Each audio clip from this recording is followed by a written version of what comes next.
പണ്ടത്തെ കാലങ്ങൾ കണ്ടിട്ടില്ലേ? ഇഷ്ടംപോലെ പാടമുണ്ട്, നെല്ലില്ല. ഇഷ്ടംപോലെ പശുക്കളുണ്ട്, പാലില്ല. കണ്ടെത്താ ദൂരത്ത് ഒരു പശുക്കളൊക്കെ ഇങ്ങനെ നടക്കുക. നമ്മുടെ പഴയ പശുക്കളൊക്കെ എന്ന് പറഞ്ഞാൽ പിഴിയുന്നത് തന്നെ ക്രിമിനൽ കുറ്റമായിട്ട് പ്രഖ്യാപിക്കേണ്ട രീതിയിൽ അവശരായിട്ടുള്ള പശുക്കളാണ്. 2 മണിക്കൂറൊക്കെ ഗുസ്തി എടുത്തു കഴിഞ്ഞാൽ 1 ഗ്ലാസ് പാല് കിട്ടും. ആ പശുക്കൾക്ക് വേണ്ടിയാണ് ഇപ്പോൾ ഓരോരുത്തർ മരിക്കുന്നത് എന്നുള്ളതാണ്. ആ പശു തന്നെ വേണമെന്നാണ് പറയുന്നവർ. ഈ സീറോ ബഡ്ജറ്റിങ്ങിൽ ജീവാമൃതം എന്ന് പറഞ്ഞ സാധനമുണ്ട്. ഒരു 1-2 മാസം അത് ചെയ്യുന്നതാണ്, പിന്നെ ചെയ്യത്തില്ല. ഇപ്പം കൃഷിയൊക്കെ പ്രധാനമായിട്ട് ആളുകൾ ഈ ഭയങ്കരമായിട്ടുള്ള ശ്രദ്ധ ആവശ്യമുള്ള സാധനമാണ്. നമുക്ക് സമയം വളരെ കുറവാണ്, നമുക്ക് നല്ല ഫലം കിട്ടിയും വേണം.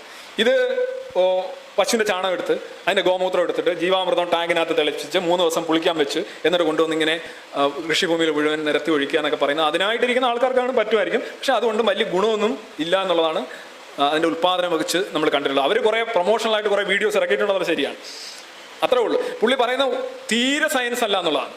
അതായത് ജൈവകൃഷിയെയും രാസകൃഷിയെയും ഒരുപോലെ ക്രിട്ടിസൈസ് ചെയ്ത് എന്തോ ഒരു ഉടായ്പ സാധനമായിട്ട് വരുന്നു എന്ന് പറഞ്ഞാൽ സുഭാഷ് പലേക്കറുടെ കൃഷി രീതികൾ എത്ര അബദ്ധമാണ് എന്ന് നിങ്ങൾക്ക് ആ പുസ്തകത്തിൽ വായിക്കാൻ കഴിയും.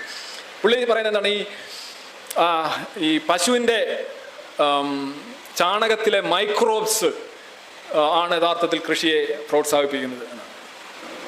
പശുവിൻ്റെ വയറ്റിലാണ് അതുണ്ടാകുന്നത്. അപ്പോൾ അതുകൊണ്ട് നാടൻ പശുവിൻ്റെ ചാണകം തന്നെ വേണം. അതാണല്ലേ പ്രശ്നം.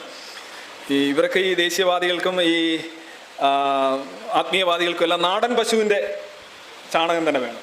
നാടൻ പശുവിൻ്റെ, അതായത് മറ്റു പശുക്കൾക്ക് മലബന്ധമാണോ എന്ന് എനിക്കറിയില്ല, പക്ഷേ നാടൻ പശുവിൻ്റെ വയറ്റിൽ എന്തോ ഒരു പ്രത്യേക മൈക്രോബ്സ് ഒക്കെ ഉണ്ടാവും പോലും. അതുണ്ടെങ്കിൽ മാത്രമേ ഇവിടെ ഫലം ഉണ്ടാവും. അങ്ങനെ പറഞ്ഞാൽ തന്നെ തെറ്റാ. കാര്യം വെച്ച് കഴിഞ്ഞാൽ ഒരു പശുവിൻ്റെ ചാണകം അതിൻ്റെ വയറ്റിൽ നിന്ന് പുറത്തു വരുമ്പോൾ ഏതാനും മണിക്കൂറുകൾക്കുള്ളിൽ അതിലെ മൈക്രോബ്സ് മുഴുവൻ നശിക്കുകയാണ്.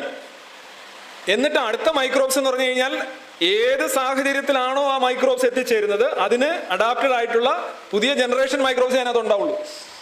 അതായത് ചാണകം, നിങ്ങൾ പശുവിൻ്റെ നാടൻ പശുവിൻ്റെ ചാണകമായാലും നിങ്ങൾ 2 ദിവസം കഴിയുമ്പോൾ അതിനകത്ത് പിന്നെ ഉണ്ടാകുന്ന മൈക്രോബ്സ് എന്ന് പറയുന്നത് വയറ്റിൽ ഉണ്ടായിരുന്നപ്പോൾ ഉണ്ടായ മൈക്രോബ്സ് അല്ല, സാധ്യമല്ല. കാര്യം വയറ്റിനുള്ളിലെ അസിഡിറ്റിയും അതിലെ അവസ്ഥയും ഏത് ബാക്ടീരിയകളോ അല്ലെ ഏത് മൈക്രോബ്സിനെയാണോ ജീവിക്കാൻ സഹായിച്ചത് ആ ഒരു അവസ്ഥ അല്ല പുറത്തുള്ളത്. മനസ്സിലായില്ലേ? ആ പുറത്തുള്ള അവസ്ഥയിൽ പുറത്തുള്ള മൈക്രോബ്സ് മാത്രമേ വാഴുള്ളൂ. അപ്പോൾ എൻ്റെ സയൻസ് ഇല്ലെന്ന് ഞാൻ പറഞ്ഞു. ഇയാൾ ഈ പറയുന്നതിൽ ഇതിനകത്ത് എന്തെങ്കിലും ഉണ്ടെന്നല്ല ഞാൻ പറഞ്ഞത്. അങ്ങനെ ഉണ്ടെന്ന് വരികയും അതിനകത്ത് സയൻസ് ഇല്ല എന്നാണ് ഞാൻ പറഞ്ഞത്.